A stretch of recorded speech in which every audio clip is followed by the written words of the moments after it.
آغا اشر کاشمیری، محمد مجیب، امتیاز علی تاج اور امانت لکھنوی جو ہے وہ آپ کو پڑھنے ہیں، ان کے ڈرامے اور ان کے کچھ اہم کردار بھی آپ کو جو ہے وہ یاد رکھنے ہیں۔ جیسے آپ کو پتہ ہوگا امتیاز علی تاج کا ایک مشہور ڈرامہ ہے جس کا نام ہے انارکلی، اور انارکلی سے بھی جو ہے وہ ایگزام میں کافی سوال آتے ہیں۔ اس کے بعد بات کرتے ہیں اردو میں خاکہ نگاری کی روایت، جسے ہم لوگ اسکیچ کے نام سے بھی جانتے ہیں، اور اس میں جو ہے وہ بہت اہم چیزیں ہوتی ہیں، اور اس کی شروعات ہوتی ہے 1927 میں اردو میں خاکے کی، یعنی کہ آج سے تقریباً 99 سال پہلے، اور لکھا گیا تھا سب سے پہلے خاکہ مرزا فرحت اللہ بیگ نے اپنے استاد ڈپٹی نذیر احمد کی کہانی، کچھ ان کی کچھ میری زبانی۔ لیکن یہاں پر جو آپ کو ٹاپک دیا گیا ہے وہ دیا گیا ہے مولوی عبدالحق، ان کے خاکے آپ کو پڑھنے ہیں، جیسے نام دیو مالی جو ہے وہ ان کا مشہور ہے۔ اس کے علاوہ جو ہے وہ اور بھی بہت سارے ہیں، جیسے چند ہم عصر بھی جو ہے وہ ان کا پوچھا جاتا ہے، تو اکثر ایگزام میں یہاں سے سوال آتے ہیں۔ اردو میں رپوتاژ نگاری کا جو آغاز ہوتا ہے وہ ہوتا ہے 1945 میں، اور اردو میں جو ہے وہ سب سے پہلا رپوتاژ لکھا تھا کرشن چند نے، جس کا نام تو کیا تھا، پودے۔ یہ کس کے زیر اثر ہوئی ہے؟ یہ علی گڑھ تحریک کے زیر اثر جو ہے وہ شروعات ہوئی ہے۔ اس کے بعد اردو میں مضمون نگاری بھی کہہ سکتے ہیں، یا انشائیہ نگاری بھی کہہ سکتے ہیں، دونوں ہی جو ہے وہ ایک ہے، لیکن اس میں جو ہے وہ بنیادی فرق ہوتا ہے، تو ان کو بھی جو ہے وہ کلاس میں آپ کو کرایا جائے گا۔ اس کے بعد بات کرتے ہیں اردو میں سفر نگاری کا آغاز۔ اردو میں سفر نگاری یا ہم لوگ کہہ سکتے ہیں یہ سفر نامہ جو ہے وہ باہر کا ادب کہا جاتا ہے، کیونکہ اس کے لیے ہمیں جو ہے وہ گھر سے باہر نکلنا پڑتا ہے، اور اسی کو جو ہے وہ کیا مانا جاتا ہے، کامیابی کی کنجی مانا جاتا ہے، یعنی کی آف سکسیس مانا جاتا ہے سفر نامے کو۔ اور آپ کو معلوم ہوگا کہ اردو ادب میں جو پہلا سفر نامہ لکھا گیا وہ 1847 میں جو ہے وہ لکھا گیا ہے۔ آپ نے پڑھا بھی ہوگا، آپ نے جو ہے اس کے بارے میں دیکھا بھی ہوگا۔ اس کے بعد بات کرتے ہیں سوانح نگاری کی ابتدا ہوئی ہے 1886 میں، 1886 میں، اور اس کے جو بانی ہیں وہ ہے الطاف حسین حالی سوانح کے، اور انہوں نے جو سب سے پہلے سوانح لکھی ہے وہ ہے حیات سعدی، جو مولانا سعدی کی جو ہے وہ انہوں نے سوانح عمری لکھی ہے، اور یہ جو ہے وہ ایگزام میں کافی بار آتی ہے۔ اس کے بعد بات کرتے ہیں اردو میں آپ بیتی کی روایت۔ آپ بیتی کہہ سکتے ہیں، یا ہم لوگ کہہ سکتے ہیں خود نویس بھی جو ہے وہ کہہ سکتے ہیں۔ یہ بھی جو ہے وہ آپ کو یاد رکھنی ہے، کیونکہ سوانح الگ ہوتی ہیں اور خود نویس جو ہے وہ الگ ہوتی ہے۔ سوانح بایوگرافی کو کہتے ہیں، یعنی کہ یہ جو ہے وہ کوئی دوسرا انسان کسی کی لکھتا ہے، جبکہ خود نویس جو ہے وہ خود لکھی جاتی ہے، جسے ہم لوگ آٹو بایوگرافی جو ہے وہ کہتے ہیں۔ جیسے اردو میں سب سے مشہور آٹو بایوگرافی جو مانی جاتی ہے وہ مانی جاتی ہے اختر الایمان کی اس آباد خرابے میں، یہ کہہ سکتے ہیں۔ یہ ہوا آپ کا حصہ الف، یا کہہ سکتے ہیں سیکشن اے، جو ہمارا زیادہ تر نثر میں جتنے بھی ٹاپکس تھے ان پر جو ہے وہ روشنی ڈالی گئی تھی۔ اس کے بعد آتا ہے ہمارا حصہ بی، یا کہہ سکتے ہیں سیکشن بی، جو شاعری کا ہے، یا کہہ سکتے ہیں نظم کا ہے۔ تو اس میں ہم لوگ بات کریں گے اردو میں قصیدہ نگاری کا آغاز۔ اگر ہم لوگ دیکھا جائے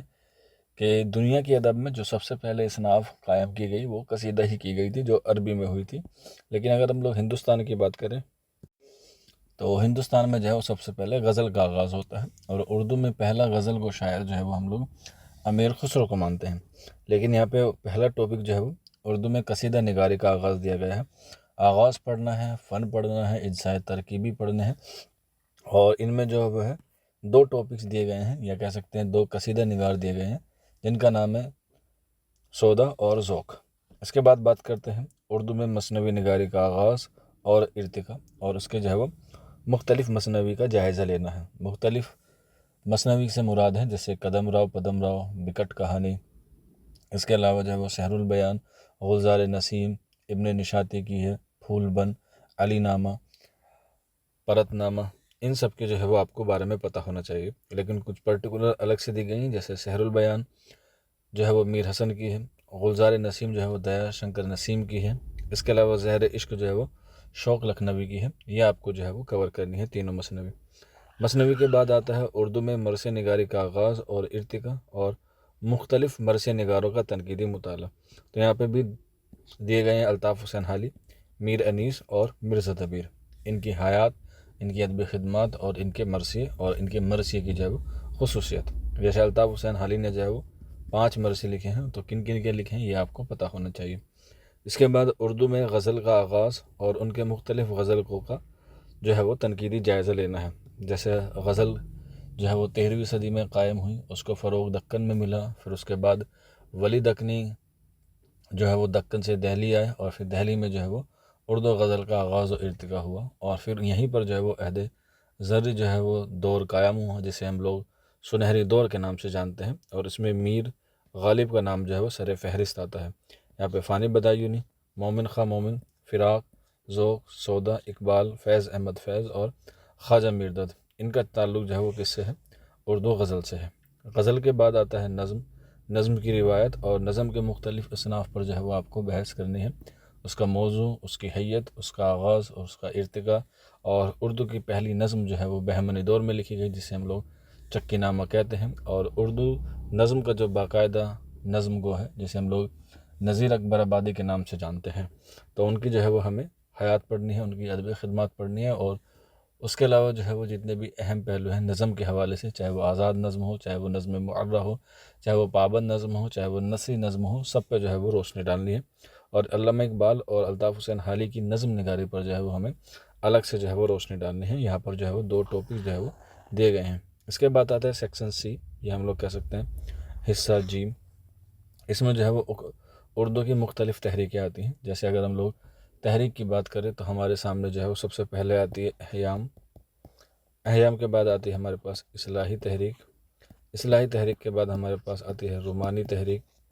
رومانی تحریک کے بعد ہمارے پاس آتی ہے علی گڑھ تحریک، علی گڑھ تحریک کے بعد ہمارے پاس آتی ہے ترقی پسند تحریک، ترقی پسند تحریک کے بعد آتی ہے حلقۂ ارباب ذوق، حلقۂ ارباب ذوق کے بعد آتی ہے جدیدیت، جدیدیت کے بعد آتی ہے مابعد جدیدیت۔ تو یہ جتنے بھی تحریکیں ہیں یہ ہمیں پڑھنی ہے، ان کا آغاز، ان کا ارتقاء، اور ان تحریک کا بانی کون ہے، اور ان تحریک سے جو ہے وہ کون کون سے شعراء وابستہ ہیں، یہ ساری ہمیں پڑھنی ہے۔ تحریک کے بعد ہمارے پاس آتا ہے تنقیدی دبستان، جو ایگزام کے حوالے سے امپورٹنٹ ہے۔ تنقیدی دبستان جو ہے وہ بہت سارے ہیں، چاہے ہم لوگ بات کریں نفسیاتی کی، چاہے ہم لوگ بات کریں جمالیاتی کی،